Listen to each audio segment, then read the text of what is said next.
A Georgia man ordered to undergo a mental evaluation after allegedly trying to shoot down a patrol helicopter. News Leader 9 was in court as the judge handed down the terms of his bond. We'll tell you what rules he now has to follow. And in East Alabama, a man wanted on several charges in different states goes before a judge after being tracked down by several law enforcement agencies. We'll show you what happened in court.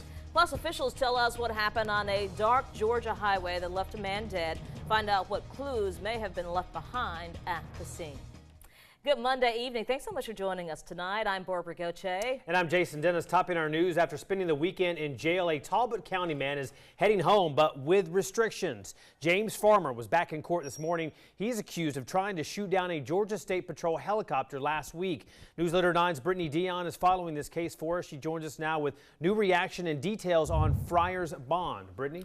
Well, Jason, 59-year-old James Fryer is facing a felony charge of destruction of aircraft, which carries a maximum 20 years in prison and fines if he's convicted. Fryer is accused of shooting at a state patrol helicopter as they searched for drugs in Talbot County last week. Fryer allegedly fired 3 shots at the chopper using a 12-gauge shotgun. He reportedly told police he lost his temper when the chopper hovered over his home, causing his chickens to become irritated. Fryer has been given a $10,000 signature bond, which means he has to sign paperwork promising to appear at future court dates. He'll also have to undergo mental health treatments. His attorney says the family is happy with today's outcome. The family, I think, is relieved that he'll get the help that he needs medically and with mental health. They're very happy that he'll continue to get whatever treatment it is that he needs. In addition to mental health treatments, Fryer must surrender any additional guns he may have, as well as his passport. Now, according to the Muskogee County Jail, Fryer has been released. I spoke with his family, who says he has strong ties to Talbot County and loves his home. Hear what else they had to say coming up on the news at 6. Back to you, Barbara. All right, Brittany, thank you. Tonight, a Lee County judge has set an extremely high bond for a former fugitive from justice captured Friday after a month on the run. News 9's Elizabeth White was in court today as Heath Holloway made his initial court appearance, facing 11 charges, including assault, theft, eluding, and drug possession. Elizabeth joins us now live from our East Alabama newsroom with the very latest here. Elizabeth?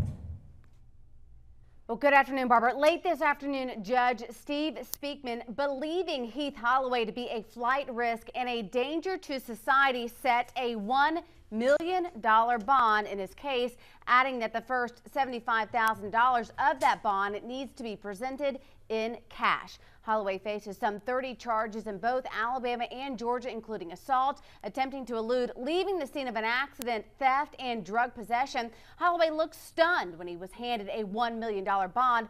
Law enforcement officers, however, were pleased. We don't see a $1 million bond very often, but in this particular case, I think it's warranted. This individual is a flight risk. He's obviously in a situation where he has no consideration for other people's safety. I think it's good that the bond set that high. He needs to be in jail.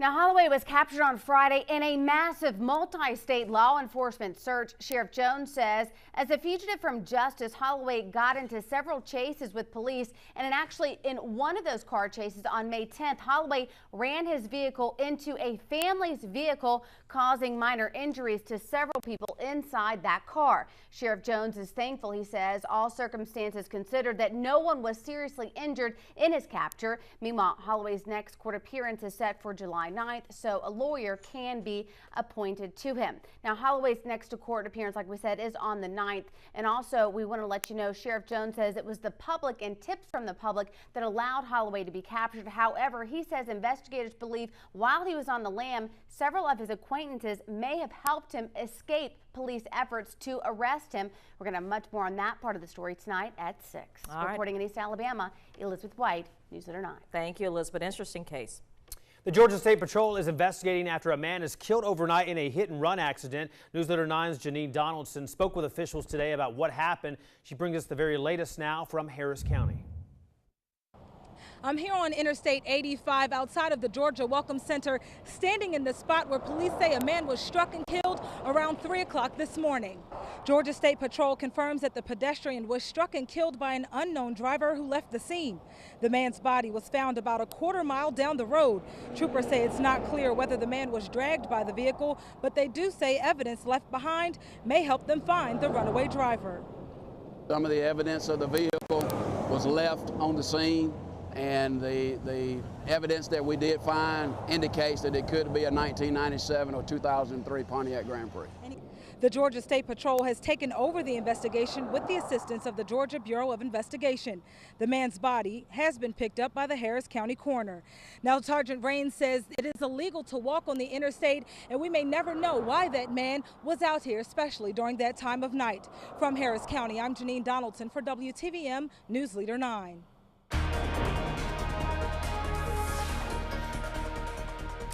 Well, time to talk a little weather on this Monday, and the heat is on. Temperatures back in the low 90s across the valley, 93 in Columbus, Montgomery 92, and 91 in the city of Auburn. We are watching a few very isolated showers and thunderstorms out there as well. Now, most of us dry and warm, but we're looking at some heavier rain just to the east of our viewing area from around Macon back down toward Cordele. These showers are moving west, but they are moving west very slowly, so no guarantee that they will make it into the Chattahoochee Valley. Here's your forecast for the next few hours. It's going to stay warm for you. Highs will top out in the low and mid 90s today. We will stay in the 80s all the way through the evening hours tonight. And it's this time of year we want to think about those less fortunate during these hot summer months. And you can be a part of the WTVM fan club. If you have a new or gently used fan, you can donate it to one of the 6 Gills Auto Sales locations across the valley and help those in need, along with the Valley Rescue Mission. We'll be talking a little bit more about your full forecast coming up later in the newscast. Guys.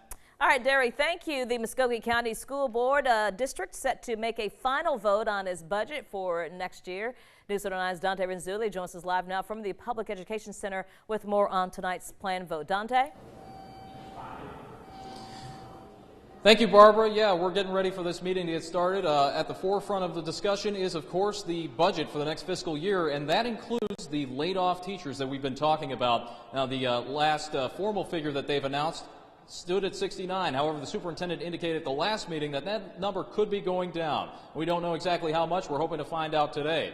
Another noteworthy item on today's agenda is the appointment of several principals to elementary schools in the district. It's not just teachers being laid off in this reorganization. Some people are getting some new jobs, too. We're going to find out who those people are as well. And Board Member John Wells indicated as well at the last meeting that he may be trying to get a new plan in place that may save some more teacher jobs. So we're going to see how all that works out. We'll be in the meeting to keep an eye on what's going on and keep you informed. I'm live at the Board of Education building. Dante Renzulli for News Leader 9. All right, Dante, thank you. Of course, much more coming up tonight on News Leader 9 at 11. Meantime, East Alabama residents and storm victims, listen up. Today starts the last week to have any storm debris cleaned up in your area. Crews will be making their final rounds through neighborhoods in Salem and Crawford all this week, taking up any debris still left behind after the April 29th tornado. And for those who still need to register for federal aid, you have until July 1st to do that. To contact FEMA, call 1-800-621-3362. Well, still to come, as militant forces edge closer to other cities, the pressure builds on President Obama and White House leaders. Will we go to the Middle East to help from afar? The details are straight ahead. And it's hot out there, only going to get hotter. Next up, how to stay safe as you soak in the sun. And temperatures will be steadily climbing this week, back in the mid-90s here pretty soon. Now, we'll have that full forecast, including a look at the 7-day planner, coming your way right after the commercial break.